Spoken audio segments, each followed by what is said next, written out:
Okay, so today we're going to try to tackle something a lot of you've been asking about, uh, how to actually think in English, instead of constantly translating from Hindi. Yeah, it's a big one, and I think we've got some really good stuff to dive into today. Right, we've got material here that looks at, why this happens, especially for people who learned English, coming from a Hindi background. Exactly. Our mission today is to really unpack why this happens. Why do our brains kind of get stuck in that translation mode? And most importantly, Right. what can we actually do about it? Yeah, I mean, so many learners, they hit this wall, right? Where they feel like they're always translating in their head, and it's exhausting. It is, yeah. It's like you're doing double the work all the time. Exactly. And it can really hold you back from, truly feeling fluent and confident. So one of the first things the material points out is, how we're initially taught. English often plays a big role. Right, from the very beginning. Yeah. Think back to those early English lessons. Oh, yeah. A lot of times it was all about directly equating English words and grammar with their Hindi counterparts. Book means kitab. Right, exactly. It's like that one-to-one mapping. And that can create this really strong habit of Yeah. always filtering English through that Hindi lens first. And your sources highlight a few big reasons why this sticks with us. Yeah, definitely. First off, that school conditioning is huge. Yeah. I mean, so many of us learned English by translating to and from Hindi. It was just the standard method, Right. It was like, here's the English word, here's the Hindi word, memorize them. Rote memorization. Exactly. And then there's that fear factor, that worry about making mistakes. Oh, yeah. That's a big one. It feels so much safer to think in Hindi where, you're on solid ground. Right, where you're comfortable. And then translate it carefully instead of just jumping straight into English and possibly messing up. And it makes sense. You don't want to feel embarrassed or, Yeah, you don't want to... like you're not being understood. Exactly. And that sense of security that translation gives you, Right. it's understandable. Totally. It feels like that reliable bridge. It does, yeah. It's familiar. But as we're going to talk about today, sometimes that bridge can become more of a roadblock, It can, yeah. to really becoming fluent and, expressing yourself naturally. And the last piece of this puzzle, I think, is often this lack of full immersion. Right, right. Yeah. You need to be in it, It's like trying to learn to swim by just reading a book. Exactly. You got to get in the water. You have to, yeah, you can't just, You can't just know the theory. you can't just know the theory. You have to actually do it. You have to experience it. And similarly with English, if we're not actively engaging with those English thought patterns, then that translation habit just kind of hangs around. Yeah, it becomes your default mode. It does. And one of the sources had this really interesting idea, this kind of light bulb moment about how kids learn language. Oh, yeah, that's fascinating. Think about it. Kids, they don't translate. Nope. They make those direct links between words and the world around them. They just absorb it. They do. It's like a toddler sees a cup Mm-hmm. and learns cup. Straightforward. There's no internal Hindi word they're processing first. It's a direct connection. It's a direct connection, and that's what we kind of have to relearn as adults. It's like we have to unlearn the old way Yeah, we have to kind of rewire our brains. and tap into that more natural way of acquiring language. Exactly. So the challenge for us is to learn to bypass that Hindi middleman That translator in our heads. and connect those English words and concepts directly in our minds. Boom, direct connection. Direct connection. Yeah. And to help us do that, the material you shared actually outlines this 30-day no translation challenge. Oh, I love this challenge. It's got some really practical daily exercises. Yeah, totally doable things. So let's unpack the first one, the 5-second game. Okay, so this is a great starting point Okay. because it really focuses on that immediate visual connection. We were just talking about, think about it. Okay. You look at something around you, Okay. anything, Mm-hmm. and try to name it in English Right. within 5 seconds. 5 seconds. Right, and here's the key. Okay. You're actively trying to prevent that Hindi word Okay. from even popping into your thoughts. Okay. That sounds almost too simple. Right, it's deceptively simple. It does. But what if the Hindi word is the first thing that pops into my head? Yeah, that's going to happen. Like, how do I actively block that and force the English word out? So that's the challenge, right? It is, yeah. The key is to be aware of that initial Hindi impulse Okay. and consciously push it aside. Plan. You can even try mentally saying to yourself, Okay. English only, Okay. as you're looking at the object. English only. Got it. And the more you practice this quick recall in English, the weaker that automatic Hindi link becomes. Oh, interesting. Okay. It's like you're training your brain You are? Yeah. to go straight to English. Okay. And then there's a level up to this game. Oh, yeah, there's a next level. That I really like. Tell me more. So once you can confidently name the object in English Yeah. within those 5 seconds, Okay. the next step is to describe its function, Okay. also in English. So instead of just charger, you would think, or say, Right. this is a charger, Mm-hmm. it powers my phone. Okay. So you're taking it beyond just the vocabulary You are, yeah. and into that simple sentence construction. Right, you're actually using the word, Right, exactly. the real context. You're building those connections in English. That makes a lot of sense. So it's not just about knowing the word, Mhm. it's about understanding it and actually using it. Using it, yeah. Okay, what's the next exercise? All right, so the next one is called the daily internal monologue. Okay. Now, this one might feel a little strange at first, Okay, I'm intrigued. but stick with me. Right. It involves narrating your actions in English, even when you're doing those really routine, Yeah. almost mindless tasks, Okay. like brushing your teeth or folding laundry. Okay. I can see how that might feel a little awkward. Yeah, it's definitely getting you out of your comfort zone. It is, and won't that be really distracting at first? At first, yeah, probably. Like I'm having to consciously think about every little thing I'm doing. Yeah, you're basically making English the language of your own internal world.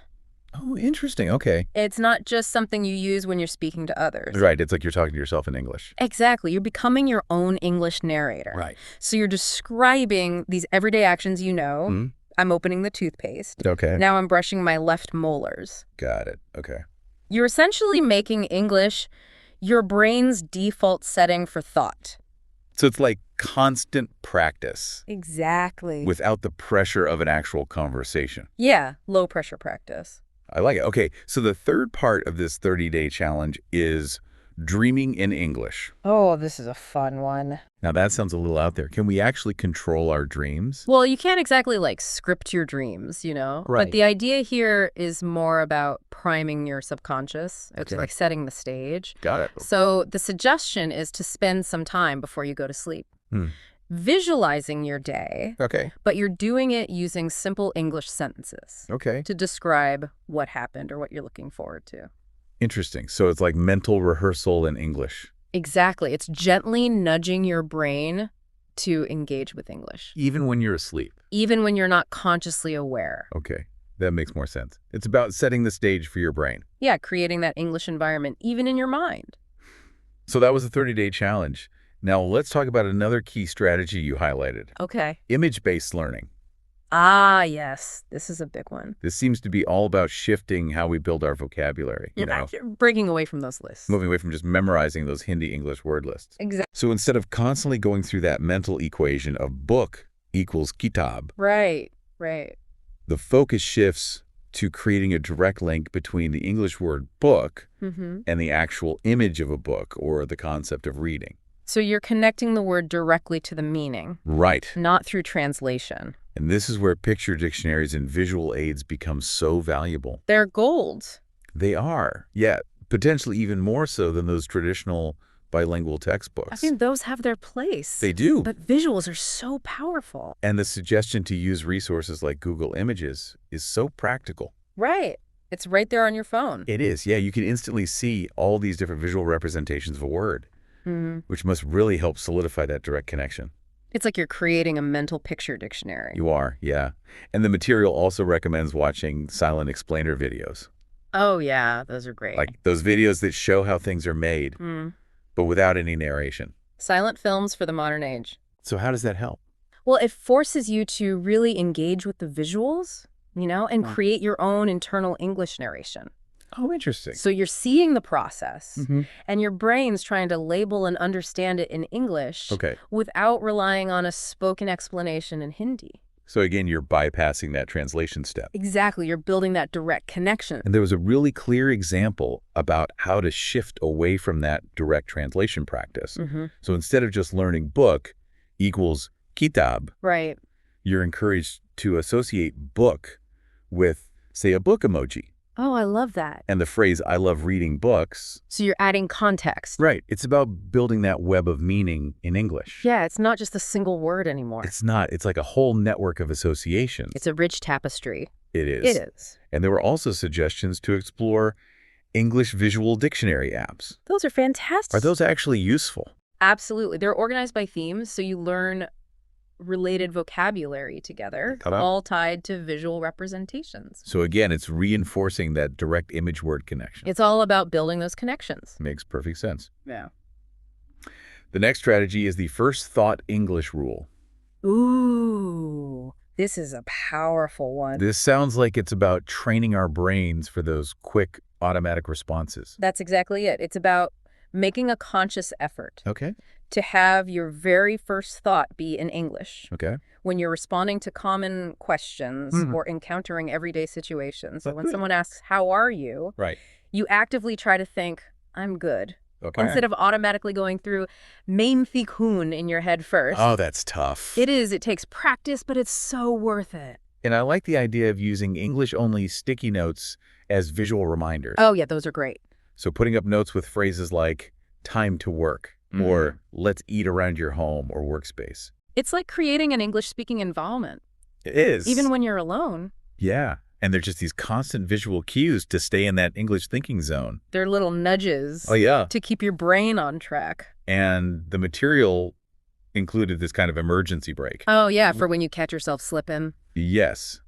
If you notice that Hindi thought creeping in, the suggestion is to actually say cancel out loud. I love that. And then consciously try to rephrase or restart that thought in English. That's like a mental reset button.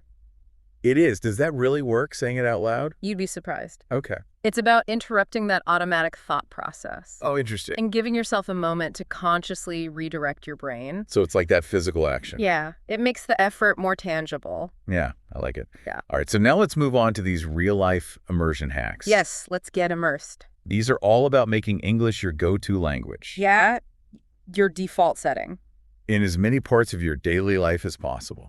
So one simple but really impactful tip is changing your phone settings to English. Oh, yeah, that's a good one. Especially your keyboard and typing language. Makes you think in English even when you're just texting. It does, yeah. And following English meme pages on social media. Oh, that's a fun one. That's a really clever and enjoyable way to learn. Memes are great because they use simple, everyday English. They do. And it doesn't feel like studying. It does. It feels like fun. It's like sneaking in the learning. You are, yeah. Through humor. And I particularly like this mirror talk idea. Oh, yes. Mirror talk. So having these mini debates or conversations with yourself in English, in front of a mirror on everyday topics. Right. Even something lighthearted like why tea is better than coffee or the best way to spend a Sunday. It's low pressure practice. It is, yeah. But it gets you thinking and speaking in English. And there was a great example shared by a listener. Oh, yeah. About labeling household items in English. I love this. Even their dog's collar was labeled bark machine. Oh, that's fantastic. That shows some real commitment. It does. It's about surrounding yourself with the language. I'm making it fun and personal. Right, exactly. Now, the material addresses a really important concern that a listener named Priya brought up. Yeah. How do you handle more complex or abstract thoughts without automatically defaulting back to Hindi?